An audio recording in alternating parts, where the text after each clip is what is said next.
Welcome to the final part of our Lisbon walking tour. Today, we witness the two faces of the city, the futuristic and the timeless. Our journey begins at Parque das Nações, a ultra-modern district born from an industrial wasteland for Expo 98. The Gare do Oriente, designed by Santiago Calatrava, is a masterpiece of light and structure. Its skeletal design serves as a breathtaking gateway for thousands of daily travelers. Nearby, the Portugal Pavilion showcases a thin sheet of concrete that seems to hang like paper. If you like this content, please help us by hitting the subscribe button and notification bell, so you can be notified when we upload additional content. The sail-shaped Torre Vasco da Gama reaches toward the sky, a symbol of Portugal's oceanic heritage. Beside it, the Vasco da Gama Bridge spans the water, once the longest in all of Europe. The Oceanário de Lisboa is one of the world's most acclaimed aquariums, a sanctuary for marine life. For the best view, we take the telecabine cable car, floating effortlessly above the promenade. From here, the scale of Lisbon's 21st century transformation is fully revealed.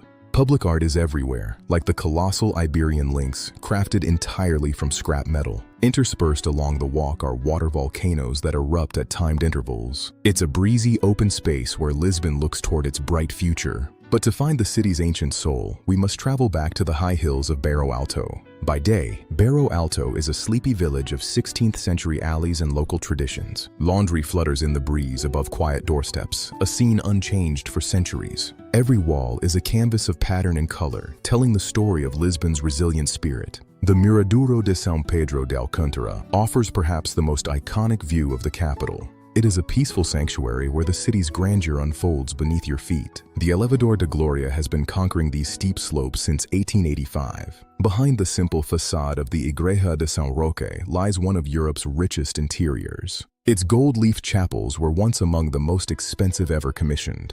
Praça Luís de Camões marks the border between the bohemian and the elegant. As night falls, the district awakens, transforming into an electric hub of bars and music. The energy is infectious as locals and travelers alike fill the labyrinthine streets. From historic alleys to futuristic shores, Lisbon remains a city of endless discovery. If you like this content, please help us by hitting the subscribe button and notification bell, so you can be notified when we upload additional content. Thank you for joining our journey.